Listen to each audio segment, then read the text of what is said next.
ഒരുപാട് കാലമായി കേൾക്കുന്ന ഒരു അപവാദമോ വിവാദമോ ആണ് ഈ ചിത്പവൻ ബ്രാഹ്മിൻസാണ് RSSൻ്റെ തലപ്പത്ത് വരുന്നതെന്ന്. ഇപ്പോൾ അതിൻ്റെ മറ്റൊരു വേർഷൻ ഇന്നലെ രാജ്യസഭയിൽ കോൺഗ്രസിൻ്റെ പ്രസിഡന്റ് ഖാർഗെ പറഞ്ഞിരിക്കുന്നു. RSS എന്ന് പറഞ്ഞാൽ മനുവാദികളായ ജാതിവാദികളാണ്. രാഹുൽ ഗാന്ധിയുടെ പ്രസംഗം ഹിന്ദുവിനെതിരെ ലോക്സഭയിൽ നടക്കുമ്പോൾ ഖാർഗെ പറഞ്ഞത് ഇങ്ങനെയാണ്. പറഞ്ഞോട്ടെ, കാരണം ഞാൻ RSSുമായിട്ട് ചേർന്ന് പ്രവർത്തിക്കാൻ തുടങ്ങിയ കാലം മുതൽ കേൾക്കുന്നതാണിത്. പക്ഷേ ഇന്ന് വരെ RSS ഈ ആരോപണത്തിന് മറുപടി പറയാൻ പോയിട്ടില്ല. അതുകൊണ്ട് ആരോപണം വീണ്ടും ആവർത്തിച്ചുകൊണ്ടിരിക്കുക. ആവർത്തിച്ചോട്ടെ. RSS വളർന്നോ തളർന്നോ? വളർന്നുകൊണ്ടേയിരിക്കും. ഇതാണ് RSSൻ്റെ റിപ്ലൈ. പക്ഷേ ഇതിൽ വല്ല കാര്യമുണ്ടോ? മനുവാദികളാണോ? ഈ ബ്രാഹ്മണർ മാത്രമാണോ? എനിക്ക് കുഴപ്പമില്ല. എന്താണ് മനുവാദം? മനു പ്രത്യേകിച്ച് എന്തെങ്കിലും വാദിച്ചതായിട്ട് ഞാൻ കേട്ടിട്ടില്ല. മനു ഒരു കോഡ് എഴുതി തയ്യാറാക്കി. നമ്മുടെ ക്രിമിനൽ പ്രൊസീജിയർ കോഡ്, ഇപ്പോൾ വരാൻ പോകും യൂണിഫോം സിവിൽ കോഡ് എന്നൊക്കെ പറയുന്ന പോലെ ഒരു കോഡ് മനു എഴുതി. ഏത് കാലത്ത് എഴുതിയെന്ന് ആർക്കും അറിയില്ല. അതനുസരിച്ച് ഭരിച്ച ഒരു രാജാവും ഇല്ല. എന്നാൽ അതിൽ നിന്ന് കുറേ പ്രിൻസിപ്പിൾസ് പലരും എടുത്തിട്ടുമുണ്ട്. ഒരു രാജാവും പ്രത്യേകിച്ചൊരു കോഡ് വെച്ചല്ല ഭരിച്ചപ്പോൾ ഓരോ രാജാക്കന്മാർക്ക് ഓരോ നിയമമായിരുന്നു. ഭാരതത്തിൽ ലോക്കൽ നിയമങ്ങളായിരുന്നു. വിവാദരത്നാകരം, നമ്മളുടെ തെലുങ്കാന, ആന്ധ്ര, തമിഴ്നാടിൻ്റെ വലിയൊരു ഭാഗം എല്ലാം വിവാദരത്നാകരം ഒരു ഗ്രന്ഥം വെച്ചിട്ടാണ് ഈ ഡിസ്പ്യൂട്ടുകൾ തീർത്തുകൊണ്ടിരുന്നത്. മറ്റ് ചില സ്ഥലത്ത് വെറും പഞ്ചായത്ത് വെച്ചിട്ടാണ്. തമിഴ്നാട്ടിൽ ഇപ്പോഴും കട്ടപ്പഞ്ചായത്ത് എന്നൊക്കെ പറയും.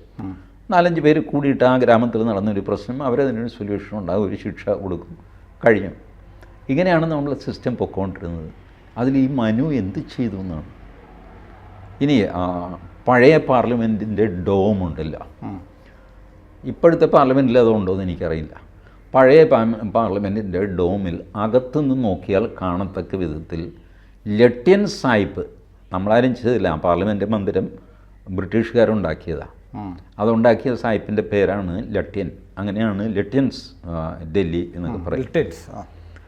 ലുട്യൻ എന്ന് പലരും പറയുന്നു. അത് ശരിക്കും ഉച്ചരിക്കേണ്ടത് ലട്യൻ എന്നാണ്. LUTYEN, ലട്യൻ എന്നാണ്. എന്ത് വാങ്ങിക്കോട്ടെ, ലുട്യൻസ് എന്ന് പറഞ്ഞാലും കുഴപ്പമില്ല. ഈ ലുട്യൻ സായിപ്പാണ് ഇത് ഡിസൈൻ ചെയ്തത്. ആ സായിപ്പാണ് ഈ ഡോമിൽ അകത്തുനിന്ന് എഴുതി വെച്ചത്, സഭാവാം വാ പ്രവേഷ്ടവ്യം വക്തവ്യം വാ സമഞ്ജസം. സഭയിൽ പ്രവേശിക്കുകയാണെങ്കിൽ സമഞ്ജസമായിട്ട് സംസാരിക്കണം, എല്ലാവരെയും കൂട്ടിച്ചേർത്തും ആർക്കും മുറിവേൽക്കാതെയും സംസാരിക്കണം. അബ്രുവൻ വിബ്രുവൻ വാപി നരോ ഭവതി കിൽബിഷി. മിണ്ടാതിരിക്കുകയോ അനാവശ്യമായിട്ട് മിണ്ടുകയോ ചെയ്യുന്നവൻ മഹാപാപിയാണ് എന്നാണ്. കിൽബിഷി, മഹാപാപി, അങ്ങനെയുള്ള നരൻ. ഇത് മനുസ്മൃതി എന്നുള്ളതാണ്. ഈ ശ്ലോകം മനുസ്മൃതിയിലുള്ളതാണ്. മല്ലികാർജുൻ ഖാർഗെയുടെ ശിഷ്യന്മാരാരെങ്കിലും കേരളത്തിലുണ്ടെങ്കിൽ എന്നെ നിഷേധിക്കട്ടെ. ഞാൻ പറഞ്ഞത് സ്ഥിരം പാർലമെൻറ്റിൽ എത്രയോ വർഷങ്ങളായിട്ട് പോകുന്ന 10-40 വർഷങ്ങളായിട്ട് പോകുന്ന പാർലമെൻറ്റേറിയൻസ് കേരളത്തിലുണ്ട്. അവർ നിഷേധിക്കട്ടെ. It is there. ഇപ്പോൾ പുതിയ പാർലമെൻറ്റ് ഞാൻ കണ്ടിട്ടില്ല, എനിക്കറിയില്ല അത് എഴുതി വെച്ചിട്ടുണ്ടോ, അത് എന്തിനു എഴുതി വെച്ചു, അതിൻ്റെ അർത്ഥം എന്താണെന്ന് പോലും ആർക്കെങ്കിലും അറിയാം. ഇതൊന്നും ആരും ശ്രദ്ധിക്കാറില്ല. പുതിയ പാർലമെൻറ്റ് ഉണ്ടാക്കണമോ അങ്ങോട്ട് മാറിക്കാണും. ഈ വസുധൈവ കുടുംബകം ഉണ്ടല്ലോ, അത് പഴയ പാർലമെൻറ്റിൽ ഒരു വാതിലിൻ്റെ അടുത്ത് എഴുതി വെച്ചിട്ടുണ്ട്. വാതിലിന് മുകളിലായിട്ട് അയം നിജപരോ വേത്തി ഗണനാ ലഘുചേതസാം ഉദാരചരിതാനാം തു വസുധൈവ കുടുംബകം. അത് മഹോപനിഷത്തിലാണ്. ആ പാർലമെൻറ്റ് നിറച്ച് ഉപനിഷത്തും ഈ പറഞ്ഞ മനുസ്മൃതി, യാജ്ഞവൽക്യ സ്മൃതി, ജീമൂതവാഹനൻ്റെ സ്മൃതി, ഇതിലെ എല്ലാം സാധനങ്ങൾ എഴുതി വെച്ചിട്ടുണ്ട് പഴയ പാർലമെൻറ്റിൽ. അവിടെ നിന്നുകൊണ്ടാണ് ഇദ്ദേഹം മനുവാദം എന്ന്. ഞാനിത് കേൾക്കാറുണ്ട്. മനുവാദ് സേ ആസാദി, ആസാദിക്കാരുടെ. അരെ ഭയ്യ ക്യാ ഹെ മനുവാദ് ക്യാ ഹെ? അതറിയില്ല. മനുവിൻ്റെ ഏത് വാദത്തെയാണ് നിങ്ങൾ കാണിക്കുന്നത്? Take the book in total. Manusmriti മുഴുവൻ എടുക്കുക. മനുസ്മൃതിയെ എതിർക്കുന്നതിന് മുമ്പ് ഒരു കാര്യം ചെയ്യണം, മനുസ്മൃതി ഒന്ന് വായിക്കണം. വേണ്ടതാണല്ലോ.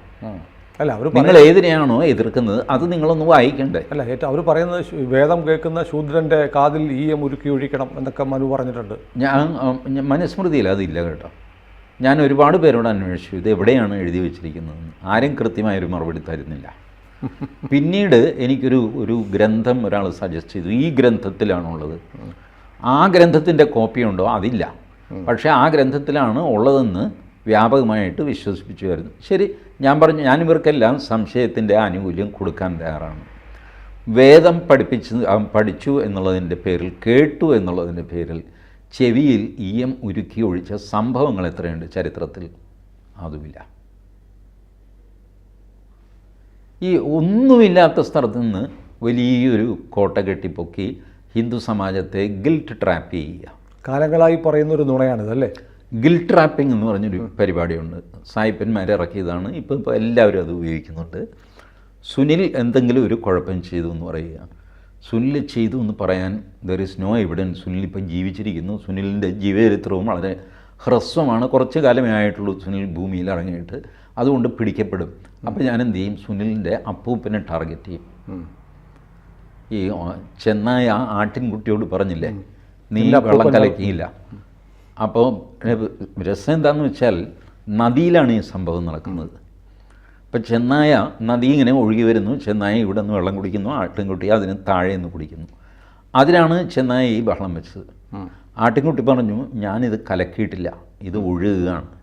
നമ്പർ 2, ഇനി ഞാൻ കലക്കിയാൽ തന്നെ ഞാൻ കലക്കിയ വെള്ളം പിന്നെയും താഴത്തേക്ക് പോവുള്ളൂ, നിങ്ങൾ കുടിക്കുന്നതിനെ അത് അഫക്റ്റ് ചെയ്യുന്നില്ല. ഇത്ര ലോജിക്കലി ആട്ടിൻകുട്ടി പറഞ്ഞിട്ടും ചെന്നായിക്ക് പിന്നെ രക്ഷയില്ല. ചെന്നായി പറഞ്ഞു, നിൻ്റെ അപ്പൂപ്പൻ കലക്കിയിട്ടുണ്ട് ഞാൻ നിൽക്കുന്ന സ്ഥലത്ത്. ഇങ്ങനെ പറഞ്ഞിട്ട് ആട്ടിൻകുട്ടിയെ ആക്രമിക്കുന്നു. ഈ പരിപാടി, ഈ ഗിൽറ്റ് ട്രാപ്പിംഗ്, പാവം ആട്ടിൻകുട്ടി വിശ്വസിക്കുന്നോ അപ്പൂപ്പൻ എങ്ങനെ ചെയ്തു കാണുമോ എന്നൊരു അങ്ങനത്തെ പാവമാണില്ല. ഇതുപോലെ ആട്ടിൻകുട്ടികളായിരുന്നു ഹിന്ദു സമൂഹം. ഇവരെ ഗിൽറ്റ് ട്രാപ്പ് ചെയ്യാൻ എളുപ്പമായിരുന്നു. അതുകൊണ്ട് ഇവർക്ക് ആവശ്യമുള്ളത് മുഴുവൻ ചരിത്രമാണ്. രാമൻ രാമജന്മഭൂമിയിൽ ജനിച്ചു, തെളിവെന്താ? രാമൻ ശംഭൂകനെ കൊന്നു, തെളിവ് വേണ്ട. രാമായണത്തിലുണ്ട്.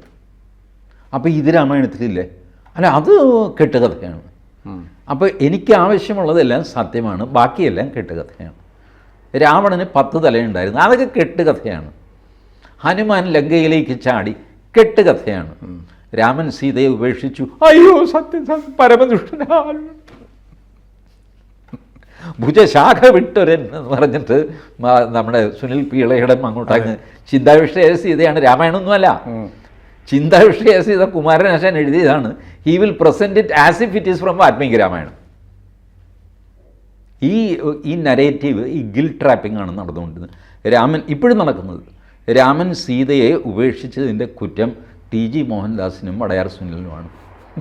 കുറഞ്ഞ പക്ഷം നമുക്കത് തോന്നും, ഇങ്ങനെ ശരിയാണല്ലോ അല്ലേ നമ്മളിങ്ങനെ. കാരണം രാമൻ നമ്മുടെ പൂർവികനാണെന്ന് വിചാരിക്കുന്നു. ഈ ആട്ടിൻകുട്ടി തൻ്റെ അപ്പൂപ്പൻ കളിക്കുന്നു. അപ്പൂപ്പനുമായിട്ട് ഇവന് കണക്ഷൻ വിടാൻ പറ്റില്ലല്ലോ. അപ്പൂപ്പൻ അവൻ്റെ തന്നെയാണ്. എത്ര ദുഷ്ടനോ തെമ്മാടിയോ ആണെങ്കിലും രാമൻ എൻ്റെയും സുനിലിൻ്റെയും അപ്പൂപ്പനാണ്, പൂർവികനാണ്. അത് നമ്മൾ വിടുകില്ല എന്ന് ഈ സുനിൽ പിള്ളകളെ നിങ്ങൾക്കറിയാം. അതുകൊണ്ട് അവർ നിരന്തരം അപ്പൂപ്പനെ അറ്റാക്ക് ചെയ്യും. നിങ്ങളെ അറ്റാക്ക് ചെയ്യാൻ നിർവാഹമില്ല. കാരണം നിങ്ങൾ എഡ്യൂക്കേറ്റഡ് ആണ്, സിവിലൈസ്ഡ് ആണ്. There is nothing wrong with you. So keep on attacking your grand father. നമ്മൾ ആ കുറ്റബോധം നമ്മളെ ഭരിക്കും. അതാണ് ഗിൽറ്റ് ട്രാപ്പിംഗ്. ഒരു ഗിൽറ്റിൽ നിങ്ങളെ ട്രാപ്പ് ചെയ്ത് ഒരു കുറ്റബോധത്തിൽ ഇങ്ങനെ വെച്ചുകൊണ്ടിരിക്കുക. ആ കുറ്റം നിങ്ങൾ ചെയ്തതേ അല്ല. ഇതാണ് ഈ നന്ദി രാഹുലൊക്കെ വരാൻ കാര്യം. ഇതാണ് കാരണം. ഈ ഗിൽറ്റ് ട്രാപ്പിൽ നിന്ന് ഹിന്ദു മെല്ലെ മോചിതനായിട്ട് അവൻ തിരിഞ്ഞു ചോദിക്കാൻ തുടങ്ങി. ആരാ നീ? What is your local stand? ഇത് ചോദിക്കാൻ തുടങ്ങിയപ്പോൾ ഇവർ പരിഭ്രമിച്ചു. വല്ലാതെ ഇവർ സോഷ്യൽ മീഡിയയിൽ ബ്ലോക്ക് ചെയ്യാൻ തുടങ്ങി. വി ഹാവ് സീൻ ഈ കഴിഞ്ഞ തെരഞ്ഞെടുപ്പിൻ്റെ സമയത്ത്, ഒരുപക്ഷെ ഇപ്പോഴും ആ ബ്ലോക്ക് മാറിയെന്ന് എനിക്കറിയില്ല, എല്ലാ പ്രോ ഹിന്ദു പ്രോ നാഷണൽ ചാനലുകൾക്കും അപ്രഖ്യാപിത വിലക്കുണ്ടായിരുന്നു. ഇപ്പോഴും മാറിയിട്ടില്ല. ഇപ്പോഴും മാറിയിട്ടില്ല. നമുക്കറിയാലോ, നമ്മുടെയൊക്കെ വീഡിയോ എത്ര ആളുകൾ കണ്ടുകൊണ്ടിരുന്നതാണ്. ഇപ്പോൾ എത്രയാണ് കാണുന്നത്? അതെ, 4 പോലും കാണുന്നില്ല, 8 പോലും കാണുന്നില്ല. Why is it so? Because you have started asking questions back. നീ ആരാന്ന് ചോദിക്കാൻ തുടങ്ങി. ആരാന്ന് ചോദിച്ചാൽ എന്താണെന്ന് തിരിച്ചു നോക്കാൻ തുടങ്ങി. ഇത് അവർക്ക് സഹിക്കുന്നില്ല. So they will reduce your reach. And they will increase മറ്റേ ധ്രുവറാഠ്യം അതെ അതെ. ആർട്ടിഫിഷ്യലായിട്ട് അങ്ങ് പൊക്കി വിടുന്നു വന്ന്. ഞാൻ ഇന്നലെ ഒരു വീഡിയോ കണ്ടു, ഒരു ചൈനയിലുള്ള ഒരു സംഭവം. ആ ഒരു പ്ലാറ്റ്ഫോമിൽ നിറയെ മൊബൈൽ ഫോൺസ് ഇങ്ങനെ സോഷ്യൽ മീഡിയ പ്ലാറ്റ്ഫോംസ് ഓപ്പൺ ചെയ്തിട്ട് താഴെ കുറേ ആളുകൾ സിസ്റ്റമായിട്ടിരിക്കുന്നു. ഓട്ടോമാറ്റിക് ആർട്ടിഫിഷ്യലി അതിൻ്റെ റീച്ച് കൂട്ടുകയാണ്. ടി അപ്പോൾ ഇത് നമ്മുടെ ചോദ്യത്തിലെ ഇതാണ് ഈ മനുവാദി എന്നുള്ള വാക്കിന് പ്രത്യേകിച്ച് അതിലർത്ഥമില്ല. അതെന്താണെന്ന് വിശദീകരിക്കാൻ ഈ മല്ലികാർജ്ജുൻ ഖാർഗെയ്ക്ക് പോലും സാധ്യമല്ല. ഞാൻ അതിൻ്റെ അനുബന്ധമായിട്ട് ചോദിച്ചിരുന്നു, RSSൻ്റെ തലപ്പത്ത് വരുന്നത് ഒരു പ്രത്യേക വിഭാഗത്തിൽപ്പെട്ട ബ്രാഹ്മൺസ് മാത്രമാണോ? അങ്ങനെയുണ്ടോ? എനിക്കറിയില്ല, ഞാനിവിടെ ജാതി പരിശോധിച്ചില്ല. പക്ഷേ ഇപ്പോൾ ഈ ചോദ്യം ചോദിച്ചുകൊണ്ട് ഞാൻ പറയാം, കേശവ് ബൽറാം ഹെഡ്ഗേവാർ, മാധവ് സദാശിവ് ഗോൾവൽക്കർ, ചിത്പവൻ ബ്രാഹ്മിൻ അല്ലേ? അതെന്താ ചിത്പവൻ ബ്രാഹ്മിൻ? അത് മഹാരാഷ്ട്രയിലെ ഒരു വിഭാഗം ചിത്പവൻ ബ്രാഹ്മിൻ. അത് പ്രോമിനൻസിൽ വരാനൊരു കാര്യം എന്താണെന്ന് വെച്ചാൽ ഗോഡ്സെ ചിത്പവൻ ബ്രാഹ്മിനായിരുന്നു. ഓഹോ. ഗോഡ്സെ ഗാന്ധിജിയെ കൊന്നല്ല. അത് റിഫ്ലക്റ്റ് ചെയ്തത് ചിത്പവൻ ബ്രാഹ്മിൻ എന്ന കമ്മ്യൂണിറ്റിയെ ഓൾമോസ്റ്റ് മഹാരാഷ്ട്രയിൽ കൂട്ടക്കുരുതി ചെയ്തു വന്നു. ഞാൻ മഹാരാഷ്ട്രയിൽ ജോലി ചെയ്യുമ്പോൾ എനിക്ക് മുകളിൽ ഇപ്പോൾ 5-8 സ്റ്റെപ്പ് മുകളിലാണ് കേട്ടോ ചീഫ് എഞ്ചിനീയറായിരുന്നു അദ്ദേഹം, ഖിർവഡ്കർ. അപ്പോൾ ഖിർവഡ്കർ ഭയങ്കര ഊർജ്ജസ്വലനാണ്, 24 hours വർക്ക് ചെയ്യുന്നൊരു മനുഷ്യൻ, ഓടി നടക്കുന്നൊരു മനുഷ്യൻ, അസാമാന്യ ഇൻ്റലിജൻസ് ഉള്ള ആൾ. അപ്പോൾ ഞങ്ങൾ അദ്ദേഹത്തെ പറ്റി സംസാരിക്കുമ്പോൾ എൻ്റെ കൂട്ടത്തിലിരുന്ന ആൾ പറഞ്ഞു, ഫീനിക്സ് പക്ഷി എന്ന് പറഞ്ഞാൽ ഖിർവഡ്കർ എന്നാണ് അർത്ഥം. ഞാൻ ചോദിച്ചു അതെന്താ അത്? അപ്പോഴാണ് 1948 ഈ ഗാന്ധിവധത്തിന് ശേഷം 200 ഏക്കർ വിളഞ്ഞ ഗോതമ്പ് പാടം ഖിർവഡ്കർ ഫാമിലിയുടെ തീയിട്ട് കളഞ്ഞു. ചാരമായി പോയി. അവർ 4 ബ്രദേഴ്സോ മറ്റോ ഉണ്ട്. അച്ഛൻ എന്ത് ചെയ്യണമെന്നറിയാൻ വയ്യ, അമ്മയ്ക്കിടയ്ക്ക് സുഖമില്ലാതെ മരിച്ചുപോയി. അവിടെ നിന്ന് ഫൈറ്റ് ചെയ്ത് പിന്നെ കൃഷി ചെയ്യാൻ സമ്മതിച്ചില്ല. സോഷ്യൽ ബോയ്ക്കോട്ടാണ് ചിത്പവൻ ബ്രാഹ്മിൻസിന്. അവരുടെ കടയിൽ നിന്ന് ആരും സാധനം വാങ്ങിക്കില്ല, അവർക്കാരും സാധനം കൊടുക്കില്ല. പൂനെയിൽ, നാസിക്കിൽ, ഇതുപോലത്തെ സ്ഥലങ്ങളിലൊക്കെ വല്ലാതെ അവർ സഹിച്ചു.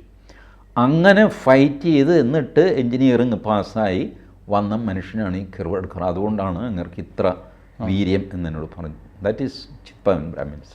ചിത്പവൻ ബ്രാഹ്മിൻസ് ഇപ്പോൾ അവരുടെ സ്റ്റോറി ഓഫ് ദെയർ മിസറി അവർ കളക്ട് ചെയ്തുകൊണ്ടിരിക്കുകയാണ് മഹാരാഷ്ട്രയിൽ. താമസിയാതെ അവർ ചരിത്ര പുസ്തകം ഇറക്കും.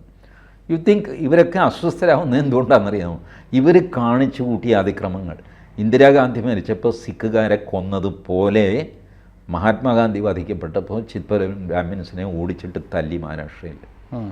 ബാക്കിയുള്ള സ്ഥലത്തും ഒരുപാട് അതിക്രമങ്ങളൊക്കെ നടന്നു. പൊതുവേ ബ്രാഹ്മണർക്കെതിരെ അതിക്രമങ്ങൾ നടന്നു. അപ്പോൾ അത് ക്രോണിക്കിൾ ചെയ്തുകൊണ്ടിരിക്കുകയാണ് അവർ.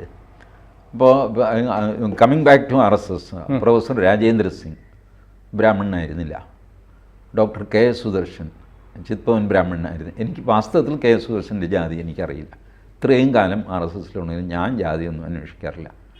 എൻ്റെ ജാതി ആരും അന്വേഷിക്കാറില്ല. പിന്നെ എൻ്റെ ജാതി പെട്ടെന്ന് എക്സ്പോസ് ചെയ്യുന്ന, ഭാഷ കൊണ്ട് എക്സ്പോസ് ചെയ്യുന്നൊരു ജാതി ആയതുകൊണ്ട് പെട്ടെന്ന് മനസ്സിലാവുന്നേ ഉള്ളൂ. It is not a factor in RSS. പക്ഷെ അതാണ് പ്രചരിപ്പിക്കപ്പെടുന്നത്. അല്ല, അതിപ്പോൾ അങ്ങനെ പ്രചരിപ്പിക്കും. ഞാൻ പറയട്ടെ, മാർക്സിസ്റ്റ് പാർട്ടിയുടെ തലപ്പത്ത് ബ്രാഹ്മണരായിരുന്നില്ലേ തുടക്കത്തിൽ? കോൺഗ്രസിൻ്റെ തലപ്പത്ത് ബ്രാഹ്മണരായിരുന്നില്ലേ തുടക്കത്തിൽ? കാര്യം ആലോചിച്ച് നോക്കൂ. ഈ 3 നേരം ഭക്ഷണം കഴിക്കുന്ന ആളിന് മാത്രമേ പൊതുപ്രവർത്തനത്തിന് ഇറങ്ങാൻ പറ്റുള്ളൂ. അങ്ങനെ അല്ലാതെ ഇറങ്ങുന്ന അപൂർവം ആൾക്കാരേ ഉള്ളൂ, അപൂർവം പേര്. ബാക്കിയുള്ളവരൊക്കെ അവർക്ക് കഴിക്കാനുള്ള വസതി ഉണ്ടെങ്കിൽ മാത്രമേ പൊതുപ്രവർത്തനം ഇറങ്ങൂ. ഇത് അന്നുണ്ടായിരുന്നത് ബ്രാഹ്മണർക്കായിരുന്നു. കാരണം അവർക്ക് ഫ്രീ ശാപ്പാട് കിട്ടും.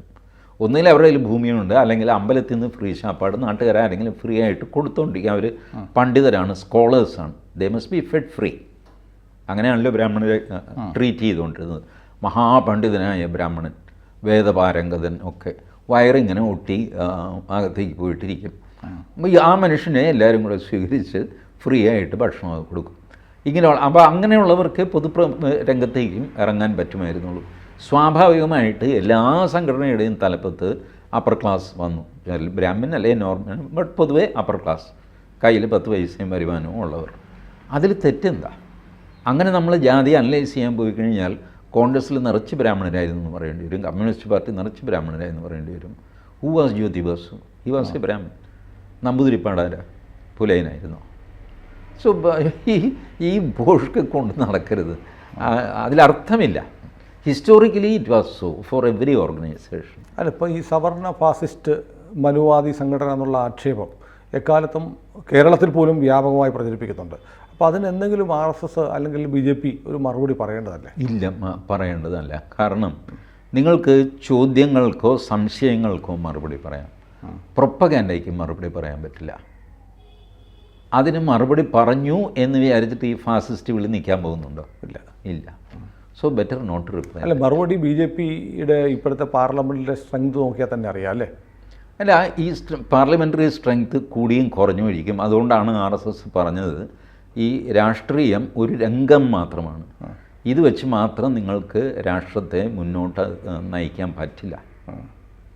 അഡ്മിനിസ്ട്രേഷൻ എന്നുള്ള രീതിയിലാണ് ഈ ഭരണം, അതാണല്ലോ രാഷ്ട്രീയം. അത് ഭരണം കയ്യിൽ കിട്ടാനുള്ള മരണവെപ്രാളം, ഇതാണ് രാഷ്ട്രീയം. അപ്പം അത് മാത്രമുണ്ട്, ഭരണം കയ്യിൽ കിട്ടാനുള്ള മരണവെപ്രാളം. അതെ. അപ്പോൾ അതാണ് എല്ലാ പാർട്ടികളും കാണിക്കുന്നത്. അതുകൊണ്ട് എല്ലാ ആയുധങ്ങളും എടുത്ത് ഉപയോഗിക്കുക, ചീത്ത പറയുക, വഴക്കുണ്ടാക്കുക, ഇതൊക്കെ ചെയ്യുന്നത്. അതുകൊണ്ട് എങ്ങനെയെങ്കിലും ഭരണം നമ്മുടെ കയ്യിൽ എത്തണം. ഇന്നലെ വരെ ശത്രുവായിരുന്നവൻ ഇന്ന് മിത്രമാകുക, അവനെ കൂടെ കൂട്ടിയിട്ട് തിരഞ്ഞെടുപ്പ് മത്സരിക്കുക, അഴിമതിക്കാരനെന്നും മിനിഞ്ഞാന്ന് വരെ ചീത്ത വിളിച്ചുകൊണ്ടിരുന്നവന് നല്ല ഉടുപ്പിടിച്ച് നമ്മുടെ സ്ഥാനാർത്ഥിയാക്കുക, ഇങ്ങനെയൊക്കെ ചെയ്യും. കാരണം എങ്ങനെയും ഭരണം ജയിക്കുക. അപ്പോൾ ആ ഒരു ഏരിയ കൊണ്ട് മാത്രം സമാജത്തിന് ഉന്നതി ഉണ്ടാവില്ല, പുരോഗതി ഉണ്ടാവില്ല. സമാജം ഒറ്റക്കെട്ടായിട്ട് രാഷ്ട്രത്തിന് വേണ്ടി പ്രവർത്തിക്കണം, പാർട്ടി ഏതുമായിക്കോട്ടെ. അല്ല, അതുകൊണ്ടാണ് RSS സംഘപരിവാറിലെ ഒരു പരിവാർ മാത്രമാണ് BJP. RSS നോക്കുമ്പോൾ BJP, BMS, Vishwa Hindu Parishad, ABVP ഇവരൊക്കെ തുല്യരാണ്. ഒരു ബൈഠക്കിലൊരു മീറ്റിങ്ങിലിരിക്കുമ്പോൾ ഒരേ വിലയാണ് JP നഡ്ഡയ്ക്കും ABVPയുടെ പ്രസിഡൻറ്റിനും സംഘപരിവാറിൽ. കാരണം രാഷ്ട്രീയം it's an important factor, but it is not everything. അതുകൊണ്ടാണ് ഈ തെരഞ്ഞെടുപ്പിൽ തോറ്റാലും ജയിച്ചാലും ഒക്കെ RSS നിസ്തന്ത്രമായിട്ട് പ്രവർത്തിച്ചുകൊണ്ടിരിക്കുന്നത്. BJPക്ക് 2 സീറ്റ് കിട്ടിയ കാലമുണ്ടല്ലോ, അന്നും RSS ആത്മഹത്യയൊന്നും ചെയ്തില്ല. They work towards their goal. അല്ല, BJP തന്നെ നോക്കുകയാണെങ്കിൽ ഏറ്റവും കൂടുതൽ OBC MPമാർ, SC, ST, SC ഒക്കെ BJPയിലാണ്. അതിൻ്റെ കണക്കൊക്കെ നിങ്ങളെടുത്താൽ മതി, ഞാനെടുക്കില്ല. ഞാനിങ്ങനെ ക്ലെയിം ചെയ്യാറില്ല. ഞാൻ കണ്ടിട്ടുണ്ട്, എൻ്റെ പല സുഹൃത്തുക്കളും TV ചർച്ചയിൽ ഏറ്റവും അധികം OBC MPമാരുള്ളത് ഞങ്ങൾക്കാണ്, ഏറ്റവും അധികം ഷെഡ്യൂൾഡ് കാസ്റ്റ് ഉള്ളത് ഞങ്ങൾക്കാണ്. നാച്ചുറലി ഏറ്റവും അധികം MP ഉള്ളത് നിങ്ങൾക്കാണ്. സ്വാഭാവികമായിട്ട് ഈ സെക്ഷൻസ് എല്ലാം അതിനകത്ത് വരും. നാച്ചുറലി അല്ല, അക്കോമഡേറ്റ് ചെയ്യുന്നുണ്ടല്ലേ ഈ പറഞ്ഞ ബ്രാഹ്മിൻസ്. കുറേ ഞാൻ പറയട്ടെ, കുറേ അക്കോമഡേറ്റ് ചെയ്യുന്നുണ്ട്, ചെയ്യേണ്ടതുമാണ്. കാരണം ഹിന്ദു സമാജത്തിൻ്റെ ഒരു പരിച്ഛേദമാണ് BJP എങ്കിൽ അത് എല്ലാത്തിലും റിഫ്ലക്റ്റ് ചെയ്യണം. അതെ, സീറ്റ് കൊടുക്കുന്നിടത്ത് റിഫ്ലക്റ്റ് ചെയ്യണം, ജയിക്കുന്നിടത്ത് റിഫ്ലക്റ്റ് ചെയ്യണം, പാർട്ടി സ്ഥാനങ്ങൾ റിഫ്ലക്റ്റ് ചെയ്യണം, ഇതൊക്കെ ചെയ്യണം. അതവർക്ക് ചെയ്യേണ്ടി വരുന്നുണ്ട്, അവർ ചെയ്യുന്നുമുണ്ട്. ബട്ട് RSSന് ഇതുമായിട്ട് ബന്ധമൊന്നുമില്ല. RSS ഇങ്ങനെ ചെയ്യാറില്ല. RSSൻ്റെ ഒഫീഷ്യൽ പോസ്റ്റുകളിൽ ഒന്നും തന്നെ ഒരു 25% പിന്നോക്കമില്ലെങ്കിൽ എങ്ങനെയാണ്? ഒന്നുമില്ല. 100% പിന്നോക്കം ഇരുന്നിട്ടുണ്ട്, 100% മുന്നോക്കം ഇരുന്നിട്ടുണ്ട്. ഒരേ ജാതിയിൽപ്പെട്ട പ്രാന്ത സംഘചാലകം, പ്രാന്ത കാര്യവാഹം കേരളത്തിലുണ്ടായിട്ടുണ്ട്, ഒരേ ജാതിയിൽ നിന്ന്. പക്ഷെ ആരും അറിഞ്ഞിട്ടില്ല. അവരിപ്പം 2 പേരിൽ ഒരാൾ മരിച്ചുപോയി, എനിക്ക് തോന്നുന്നു 2 പേരും മരിച്ചുപോയി. അപ്പോൾ ഇങ്ങനെയൊക്കെ സംഭവിച്ചിട്ടുണ്ട്. RSS അത് കെയർ ചെയ്യില്ല. ഏതായാലും നമ്മളെ ഈ ധൻഖർ, നമ്മുടെ ഉപരാഷ്ട്രപതി, രാജ്യസഭാ അധ്യക്ഷൻ, ഇതിന് നല്ല മറുപടി കൊടുത്തിരുന്നു. അത് ശ്രദ്ധിക്കപ്പെട്ടു. ഞാൻ ശ്രദ്ധിച്ചില്ല. അദ്ദേഹം പറഞ്ഞു, അങ്ങനെയൊന്നും പറയാൻ പാടില്ല, ഒരു ദേശത്തിന് വേണ്ടി നിൽക്കുന്നൊരു മഹത്തായ പ്രസ്ഥാനം RSS, ഇതൊന്നും പറയാൻ പാടില്ല എന്ന് പറഞ്ഞ് അത് ഡിഫെൻഡ് ചെയ്തു. ശരി, അത് അദ്ദേഹത്തിൻ്റെ കാര്യം. ഞാനാണ് ജഗദീപ് ധൻഖറിൻ്റെ സ്ഥാനത്തെങ്കിൽ ഞാനത് ഡിഫെൻഡ് ചെയ്യാനൊന്നും പോകില്ല. ഞാൻ പറയാം, ഓക്കെ ഖർഗയുടെ പ്രസംഗം കഴിഞ്ഞു, ഇനി അടുത്താര് ആ ബേട്ടി എന്ന് പറഞ്ഞിട്ട് ബിസിനസ്സിലേക്ക് പോകും. പറയട്ടെ എന്ന്. Why do you get upset by this type of speeches? ഇതെല്ലാം പൊളിറ്റിക്കൽ സ്പീച്ചാണ്. ഖാർഗെ നോസ് അത് ഇങ്ങനെ ടെലികാസ്റ്റ് ചെയ്യുന്നുണ്ട്, കാണുന്ന ഒരുപാട് ഉണ്ടാവും ഖാർഗെയുടെ പ്രസംഗം. അപ്പോൾ ഇരിക്കട്ടെ എന്ന് പറഞ്ഞ് പ്രസംഗിക്കും. ഇതൊക്കെ കേരള നിയമസഭയിൽ നടക്കാറുണ്ട്. ഗാലറിക്ക് വേണ്ടിയിട്ടുള്ള പെർഫോമൻസ്, കൈയടിക്ക് വേണ്ടി അതൊക്കെ ഒരു പൊളിറ്റീഷ്യൻ സ്വാഭാവികമായിട്ട് ചെയ്യുന്നതാണ്. But under that situation I would not have been replying to that. I will just smile and just leave it.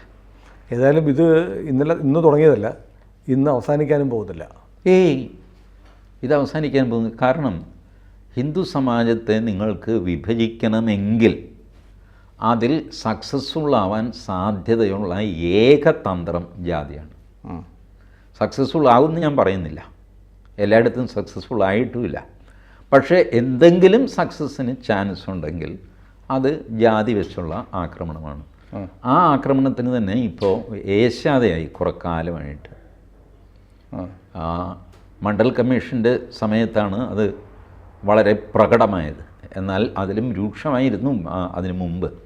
പ്രകടമായത് Mandal കമ്മീഷൻ്റെ ശേഷമാണ്.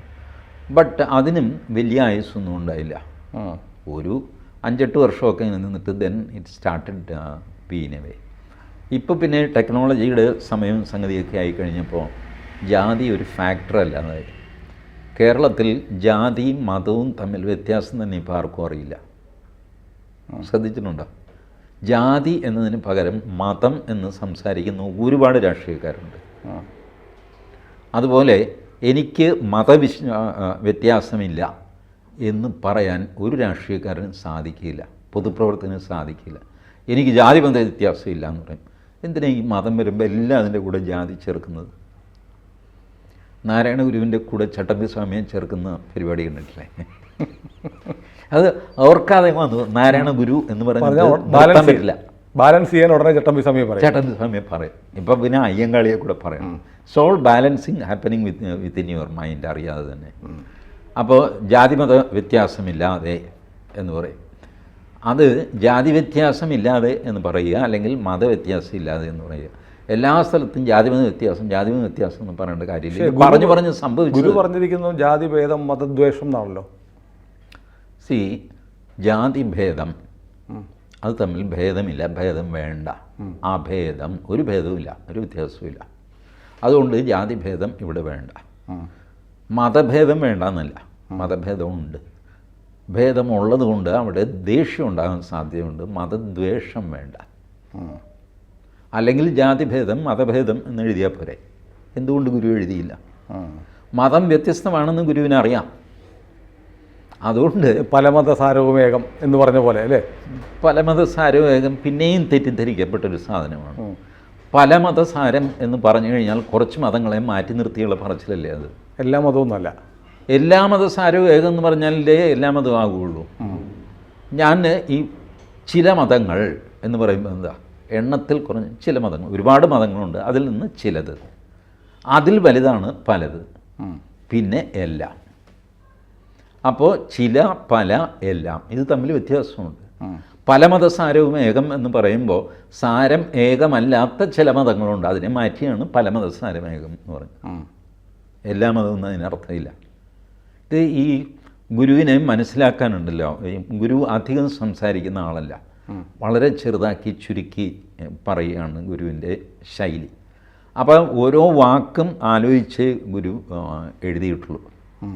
പിന്നെ ഋഷിമാരുടെ വാക്കിന് അർത്ഥം അതിൻ്റെ പിന്നാലെ സഞ്ചരിക്കുന്നതാണ്. അവർക്കൊരു വാക്കങ്ങ് പറഞ്ഞിട്ടങ്ങ് പോയാൽ മതി, അത് പിന്നാലെ വന്നോളൂ, അർത്ഥം വരും. നമുക്കാണ് അർത്ഥം വന്ന് ആലോചിച്ചിട്ട് നമ്മൾ അതിന് പറ്റിയ വാക്ക് തപ്പിക്കൊണ്ടിരിക്കുന്നത്. അവർ നേരെ തിരിച്ചാണ് ഋഷിമാർ. അവരൊരു വാക്കങ്ങ് ഉച്ചരിക്കും, അവർ വിചാരിച്ച അർത്ഥം അതിന് വരും, അർത്ഥം പിന്നാലെ സഞ്ചരിക്കും വാക്കിൻ്റെ.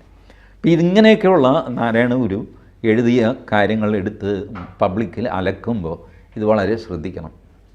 ജാതിഭേദം മതദ്വേഷം, മതഭേദമല്ല. മതഭേദമുണ്ട്, മതങ്ങൾ വേറെ വേറെയാണ്, അല്ലെങ്കിൽ പിന്നെ വേറെ ഉണ്ടാവില്ല, ഇതെല്ലാം കൂടെ മിക്സായി പോകില്ല. ഒന്നാണെന്ന് പറഞ്ഞാൽ മതി അല്ലേ? ഒന്നാണെന്ന് പറയൽ ഇത് ഒന്നായിക്കോളുമല്ലോ. ഞാനും സുനിലും വ്യത്യസ്തരായ രണ്ട് ഇൻഡിവിജ്വൽ അല്ലെങ്കിൽ നമ്മളിങ്ങനെ വലിയ അവസാനം ഒരാൾ അത് സുനിലിനോട് ചോദിച്ചാൽ മതി, മോഹൻദാസിൻ്റെ മൈൻഡ് ചെയ്യേണ്ട, ഈ സ്ഥിതി വരും. അങ്ങനെയല്ല, നമ്മൾ വേറെ വേറെയാണ്, ഭേദമുണ്ട്. അതുകൊണ്ടാണ് മതഭേദം മതദ്വേഷം എന്ന് പ്രയോഗിക്കാൻ കാര്യം. അന്യൻ ഉണ്ടാകുമ്പോഴാണല്ലോ വിദ്വേഷം ഉണ്ടാകുന്നത്. ഇപ്പം മതങ്ങൾ തമ്മിൽ ഒരു അന്യത്വമുണ്ട്.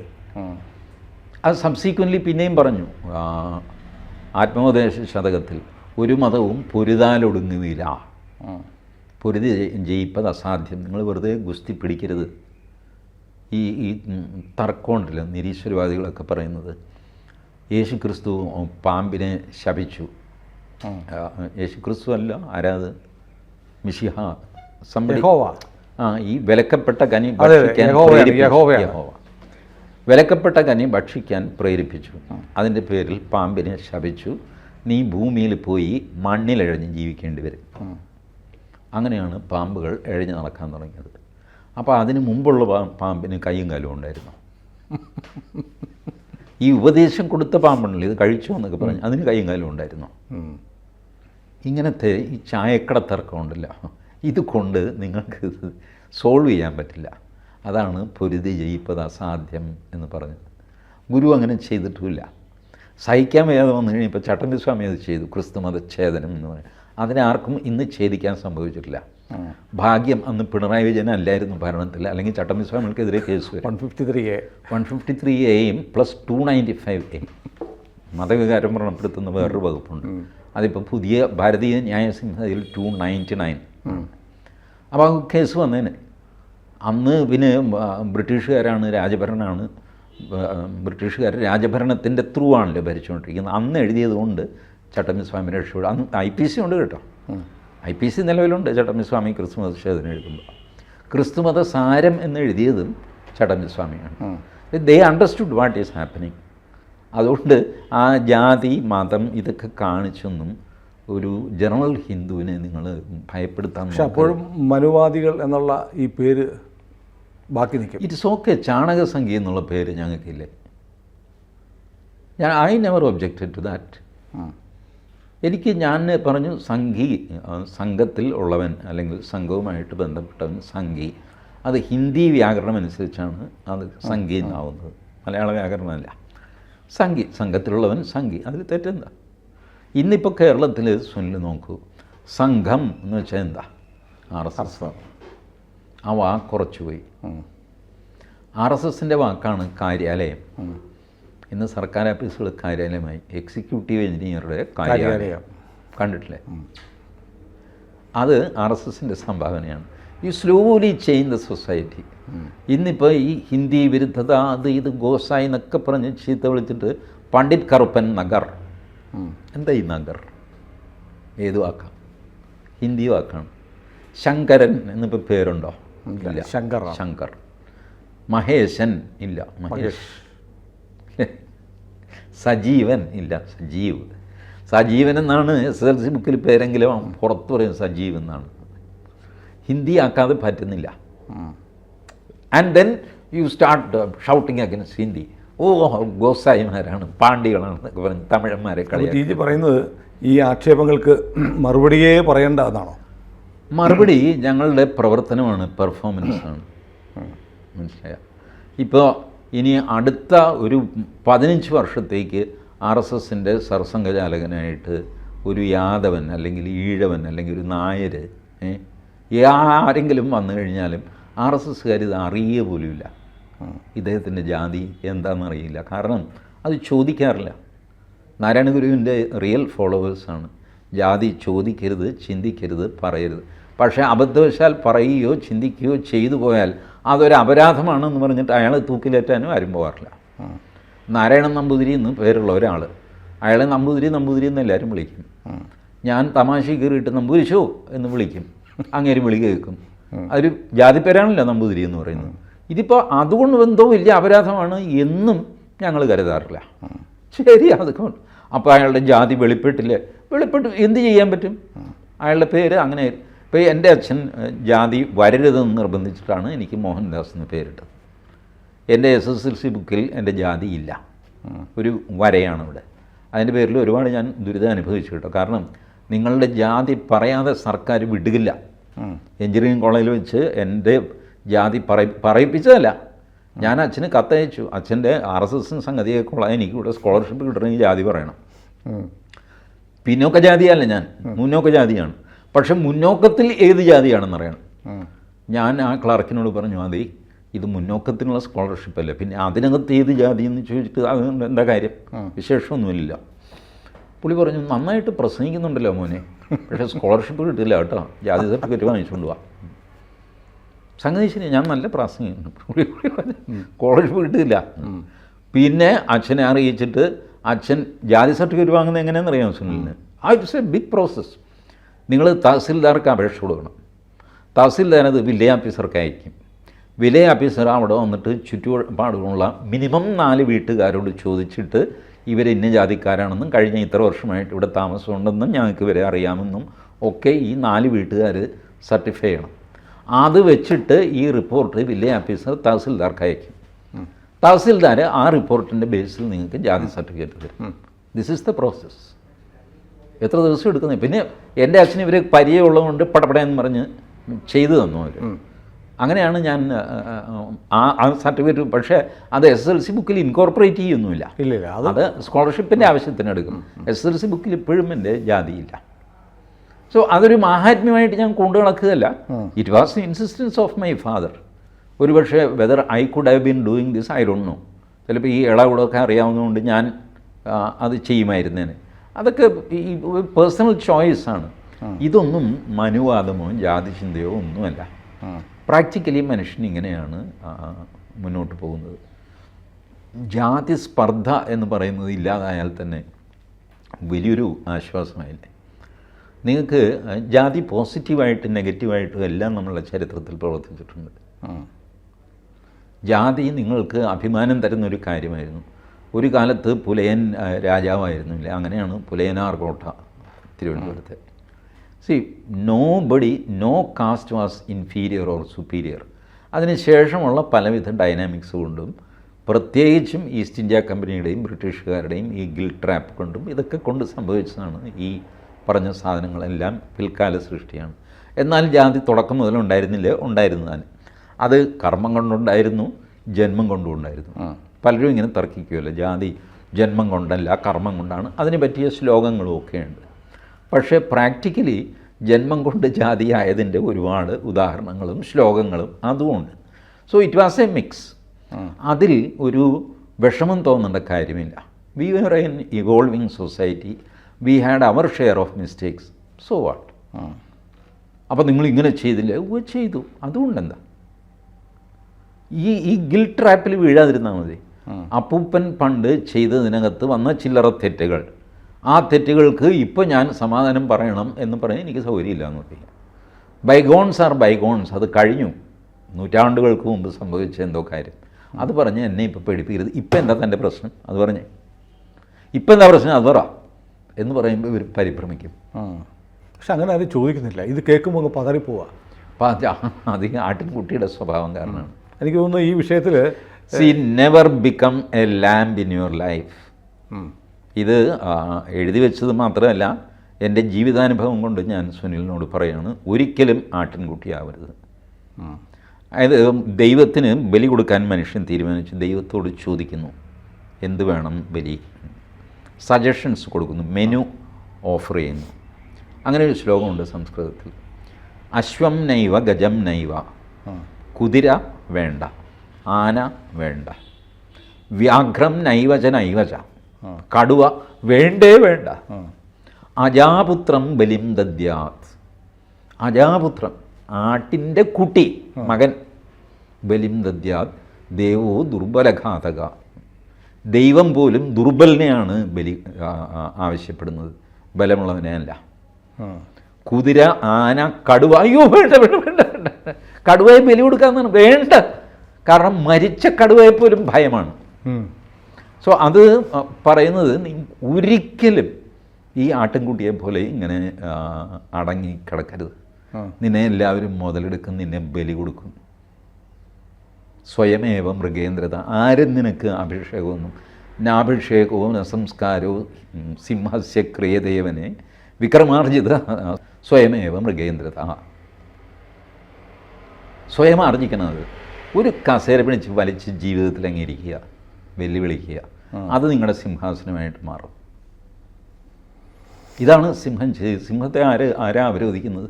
സത്യപ്രതിജ്ഞ ചൊല്ലിക്കൊടുക്കാൻ പ്രോട്ടൈം സ്പീക്കറുണ്ടോ കാട്ടിൽ? ഇല്ല. സിംഹം സ്വയം തീരുമാനിച്ചു, ഞാനാണ് ഈ കാട്ടിലെ രാജ. ഒറ്റ എണ്ണത്തിനും ധൈര്യമില്ല. ഒരൊറ്റ അടിക്ക് കൊന്നുകളയാൻ സിംഹത്തെ ആന വിചാരിച്ചാൽ ആനയ്ക്ക് അടിക്കാൻ തോന്നുന്നില്ല. അത്രയ്ക്ക് പേടിയാണ്. അതാണ് സിംഹം സ്വയം വാഴിച്ചവനാണ്. ഓരോ ഹിന്ദുവും സ്വയം സിംഹമായിട്ട് വാഴിക്കണം. അല്ലാതെ ആട്ടിൻകുട്ടിയായിട്ട് കരഞ്ഞുകൊണ്ട് നടന്നു കഴിഞ്ഞാൽ നിങ്ങളെ ബലി കൊടുക്കും. ദൈവത്തിന് പോലും ഇഷ്ടപ്പെടും അത്, ആട്ടിൻകുട്ടി മതിക്കും, മറ്റതൊക്കെ കുഴപ്പമാണ്. ഏതായാലും എനിക്ക് തോന്നുന്നത് ഈ ഞാൻ ചോദിച്ച ചോദ്യം ഒരുപാട് കാലമായി കേൾക്കുന്നതാണ്. അതിന് ഇത്ര മനോഹരമായ ഒരു മറുപടി ഞാൻ കേട്ടിട്ടില്ല. പ്രേക്ഷകർക്കും ഇത് ഒരുപാട് വലിയ പുതിയൊരു അനുഭവമാകട്ടെ. കൂടുതൽ വാർത്തകളും വിശേഷങ്ങളും നിങ്ങളിലേക്ക് എത്താൻ ABC മലയാളം സബ്സ്ക്രൈബ് ചെയ്യുക, ബെൽ ബട്ടണും അമർത്തുക.